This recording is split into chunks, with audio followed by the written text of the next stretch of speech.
នេះគឺជាថ្ងៃទី28ខែ10ឆ្នាំ2025ក៏ជាថ្ងៃដែរ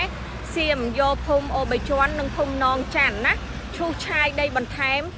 រហូតមែនចាខ្ញុំបានធ្លាប់ជម្រាបបងប្អូនហើយថានៅថ្ងៃទី26ជាថ្ងៃដែលចុះហត្ថលេខាលើកកិច្ចព្រមព្រៀងសន្តិភាពគឺជាថ្ងៃកាត់ដីដូរសន្តិភាពចាបងប្អូនខ្លះមានការជេរប្រមាថមកកាន់ខ្ញុំតែខ្ញុំអត់ខ្វល់ទេចារាល់ការជេរប្រមាថទាំងប្រមាណខ្ញុំដនខែណាពីព្រោះថាខ្ញុំនិយាយអ្វីដែលជាការពិតជម្រាបព័ត៌មានដែលបងប្អូនមិនដឹងហើយបងប្អូនកុំឆ្ងល់ថានៅក្រៅស្រុកនោះដឹងចាអាចដឹងជាងអ្នកក្នុងស្រុកទៀតហាចាពីព្រោះថាព័ត៌មានខ្លះអ្នកក្នុងស្រុកគ្នាអត់ហ៊ាននិយាយទេខ្ញុំប្រាប់ហើយថាកិច្ចសន្យាដែលចុះកិច្ចព្រមព្រៀងនៅថ្ងៃទី26មានដូណាល់ត្រាំហ្នឹងណាកុំតែពួកខ្ញុំនៅក្រៅប្រទេសស្រែកតែប៉ុណ្្នឹងទេកុំអីគេមិនយកតែប៉ុណ្្នឹងទេបងប្អូនណាគឺយកច្រើនជាងនឹងទៅទៀតហើយនេះគឺជាការកាត់ដីដើម្បីដូរយកកណ្ដាស់សន្តិភាពមួយស្លឹកនោះឯង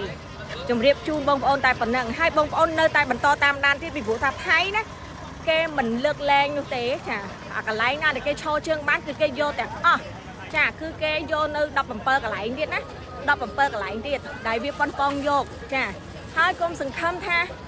ទោះបីជាមានដូណាល់ត្រាំក៏ដោយដូណាល់ត្រាំគ្រាន់តែដាក់កិច្ចសន្យាកុំឲ្យបាញ់គ្នាទៀតនោះទេប៉ុន្តែរឿងថាទឹកដីអ្នកណាបានទៅលើអ្នកណាដូណាល់ត្រាំអត់ដឹងឮទេបងប្អូនយល់ទេចាបងប្អូនគួរណាតែតាមដានហើយកុំជឿទៅលើព័ត៌មានដែលបំពុលណាបំពុលច្រើនមែនតើនៅក្នុងស្រុកខ្មែរខ្ញុំមើលឃើញហើយចាលទ្ធផលអត់ទាន់ចេញអបអរសាទរជាមួយនឹងជ័យជំនះសន្តិភាពអូចាខ្ញុំតែងតែប្រាប់បងប្អូនថាសន្តិភាពដែលសុំគេណាវាមិនគង់វង្សនោះទេចាសន្តិភាពដែលសុំគេវាមិនគង់វង្សទេថៃណាគេស៊ីបាយគេចំណាយលុយទៅលើតបគេច្រើនណាស់